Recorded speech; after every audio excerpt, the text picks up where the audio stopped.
Hello guys, in this next video we're going to be going over dot plots. So dot plots are just a type of graph that we make in statistics. So just like with what we did the last two videos, our first step is we're given this set of data. We don't know what it's talking about. You'll have examples where it's talking about these numbers actually mean something. Just for the sake of this video, here's the numbers, there's no story behind them. It's just, here's the numbers you're given, make a dot plot out of it. So our first step for these is we want to, you could put these in order. Yeah, let's put these in order. You don't have to do this, but I would like to do it. So let's rearrange it.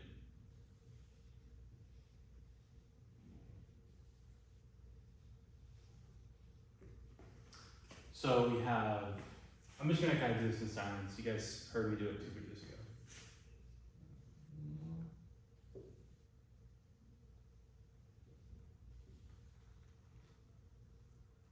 Remember, if it's repeating, you gotta write it multiple times.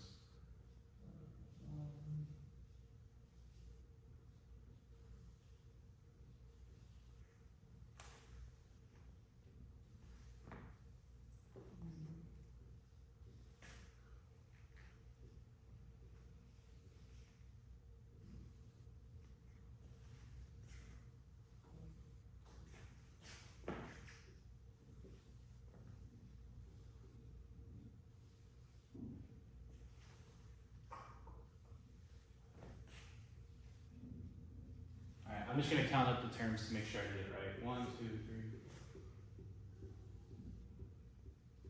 So I got 13 here.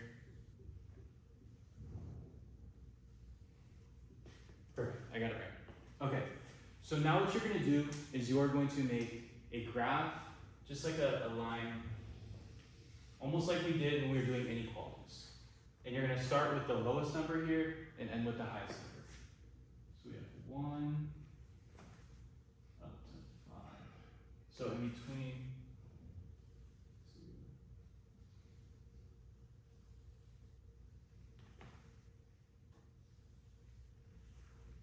okay. Once you've done this is just really easy. I mean, this is like kindergarten stuff. It's like arts and crafts.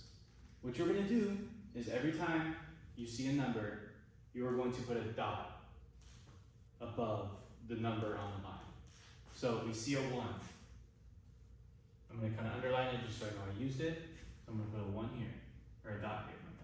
I see another one. I'm gonna put another dot here. Another 1. Another dot.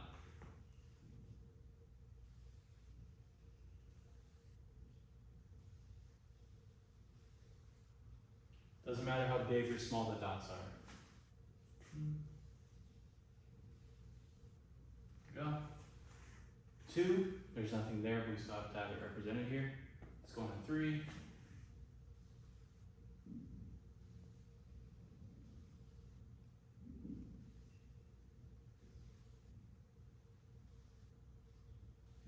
Okay, now 4.